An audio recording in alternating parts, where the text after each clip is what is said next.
Tuesday, September 27th edition of the Carolina Weather Video. I'm meteorologist Matthew East here with you. Some shower and thunderstorm activity across parts of the region this morning as we're still in some very soupy air. Feels like a summertime morning out there. A lot of our temperatures only dipped down into the 70s this morning. Dew point temperatures not much lower, so certainly very muggy, but some big changes are coming in time as we go through the next 4 or 5 days. Let's start with the radar, though. This was back from a few minutes after 5 o'clock this morning. You had some rain and thunderstorm activity through Surry, Yadkin, Davie County, down into Iredell and Rowan County, and this actually kind of began to fire in Gaston and Lincoln counties early this morning. And we're still in this very soupy air, and with this little disturbance pivoting on through, especially this morning for the Interstate 85 corridor upward into parts of, say, the Raleigh area. Shower and thunderstorm activity scattered on around, and still some chance lingering today of a couple of showers and thunderstorms as we're still in this pretty soupy type of air. But look at the temperatures across the country. Pretty interesting setup here. You have a big cutoff low right about there, and that's wrapped this dry air all the way around it here. But it has not really made it east of the mountains, so still very warm and still very muggy here in our neck of the woods. Look at these dew point temperatures today. Dew points up around 70 in many Piedmont spots this morning. Again, those are summer-like dew point temperatures, feeling more like a July morning out there than a late September morning. But changes are coming. There's the upper air chart today. Big cutoff low, not moving much over the next couple of days. This is this afternoon. Let's go out to Thursday. And this is really when we begin to see some wholesale changes taking place. Notice this piece of energy right there.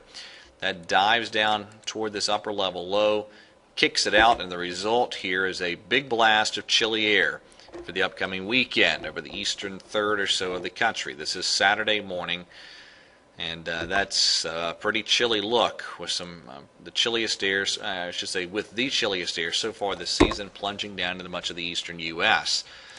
So again today, though, it's still going to be warm, still pretty muggy. A lot of our highs in the 70s. I should say in the 80s rather. Highs in the 80s, and the chance today of a few showers and thunderstorms continuing out there.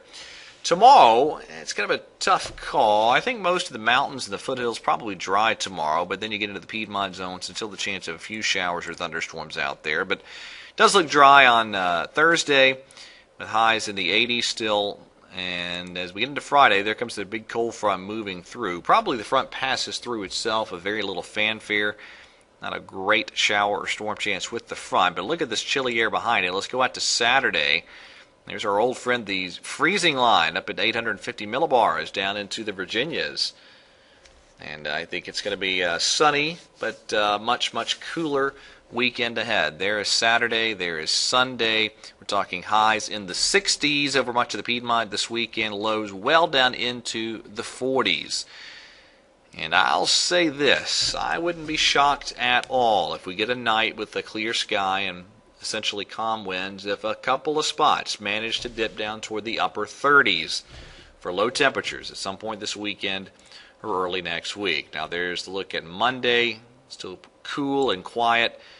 And there's Tuesday. Now there's some uncertainty with the modeling as to how things unfold by early to mid next week. This is the European on the left, has a big area of low pressure offshore from the northeast, and that keeps us pretty cool, but the GFS shows some ridging kicking in, so we'll see how early to mid next week wind up playing out.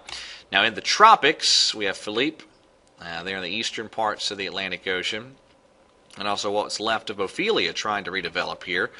Whatever can develop out of Ophelia will head out into the Atlantic Ocean, and there's the look on Philippe there in the eastern Atlantic Ocean, and that will head north and not really impact anybody except maybe some shipping channels way over there in the Atlantic Ocean.